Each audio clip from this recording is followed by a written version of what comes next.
Johnny's Cheap in crazy times. Does your bread aisle at the grocery store look like this? Isn't this crazy? Everybody's buying loaves of bread. Now, when I was a kid, my mom always made homemade bread. She either made it from scratch or she would buy those frozen loaves at the grocery store and make homemade bread that way. I even checked at the store for the loaves. They were out of the frozen dough as well. So we need to make homemade. And I thought, wait a minute, remember when that used to be a thing? 1 second. Remember this antique? Boys and girls, for you youngsters, this is like a one-touch bread maker. These were huge, like 30 years ago. Mrs. Cheap and I had one. Now, full disclosure here, Mrs. Cheap and I are about to move, so we're going through some old things and finding things we haven't seen in years. This was one of them, packed away. Hasn't been used, I don't know, 20, 25 years probably. The one-touch bread maker, the bread machine. And I'm hoping it works because I found the recipe online for this specific machine that we used to make. So we're going to try and make some homemade bread, all right, with John Eats Cheap. All right, now keep in mind, I haven't used this thing in like 25 years. I don't have the recipe book anymore, so I had to Google it. This is one thing I do remember, though, round loaves of bread. Remember that? So I'm going to go ahead and put this in here and get it all set up. I hope. Yeah, come on now. There we go. All right, I got to put the little mixer in there. And you know what? You can use these to make any bread dough just to let it go through the rising process. Or I know my sister-in-law used it to make pizza dough. Back in the day, I used to make pizza dough. So most of the ingredients you probably have at home. It's 3 cups of flour, a teaspoon and a half of yeast. You might not have the yeast. I always have some on hand.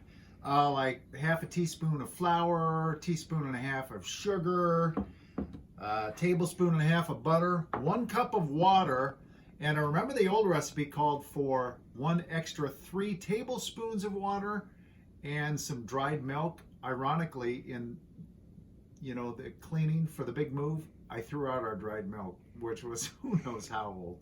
I didn't even look at the expiration date. So I did a cup of water and 3 tablespoons of milk. So I'm going to, this is the beauty. You just put it all in here and then let it go. So I'm going to get all the dry ingredients in first. The flour, the salt, the sugar, the yeast is going into our bowl. I want to be careful not to spill any into the machine. We'll post the recipe. Yes, we will post the recipe for you. It's pretty simple. If it works. If it doesn't work, we're not going to post the recipe. But it should, because it's like the official one. You know what? I still remember what that booklet looked like that the original recipe was in. It was white. It was very thin. It only had like 8 recipes. But the bread was really good, so I'm really looking forward to this. All right, I think I successfully did it without spilling. The flour, salt, sugar, and yeast is in. I melted the butter just so it would pour in easier and mix up easier. And now the cup of water and 3 tablespoons of milk are going in. And that's it. Let's plug this thing in and try and get the buttons pushed right.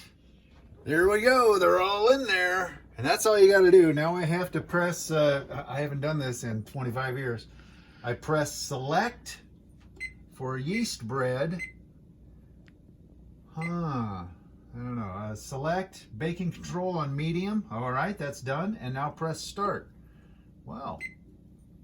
So I guess that's all I have to do. Look at that. It's mixing.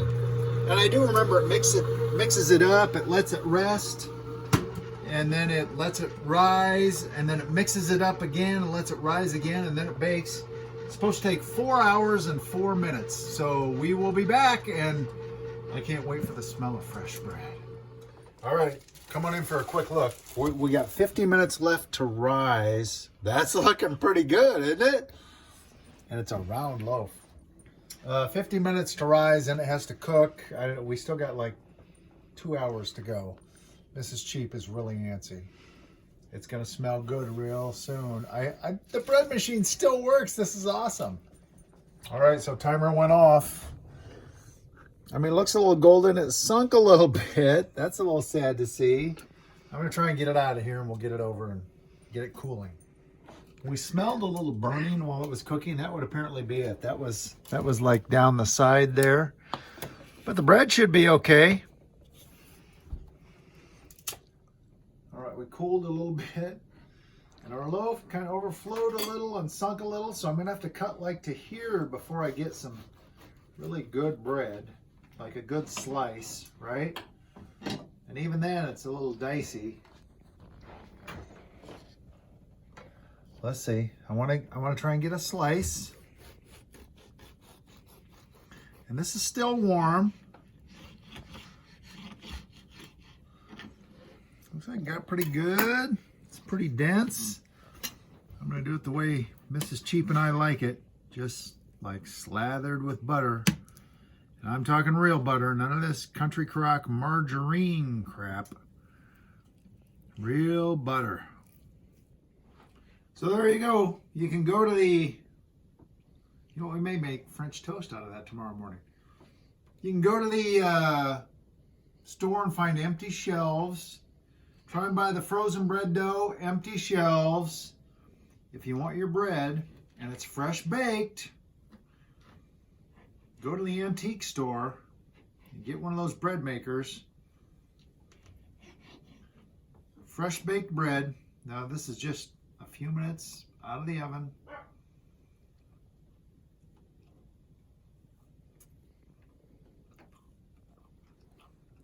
That's fresh bread with butter. That's good. I don't know. I'll probably just wait until the crisis is over and just get it off the shelf. But you know what? This was really hot 25 years ago. We loved it. And give it a shot. What the heck? You know, we're in hard times right now with no bread on the shelf. Make a little homemade bread or use the frozen dough. That works well too. In a loaf pan. Johnny's Cheap. Stay safe.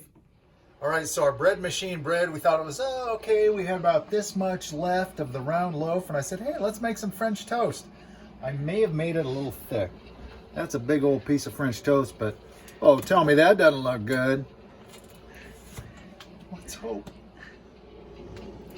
That's what your fork should do in a piece of French toast, huh?